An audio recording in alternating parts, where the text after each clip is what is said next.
Here's why I don't use slime in my tires anymore. This old mower has had slime in it for probably 5 years, and it just stops working after a while, and it just turns into mud, and it sticks up on the rim, which can cause it to rust out. But it's clearly not sloshing around inside my tire anymore. In fact, there's little balls. It looks like deer droppings.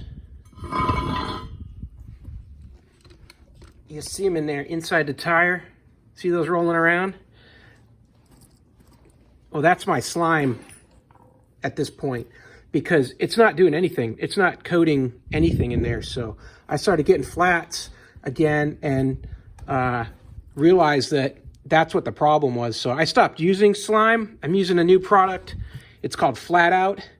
It has a much longer lifespan than slime and other additives you can put in your tires. It's got Kevlar, and it really works a lot better. So in my UTV and in my other equipment, I've been using that, and I highly recommend that instead. You can just see this plug of mud down in there, just stuck down in there, and there's just nothing sloshing around anymore. No matter how many times I've refilled this, it just gets old. So that's why I stopped using slime.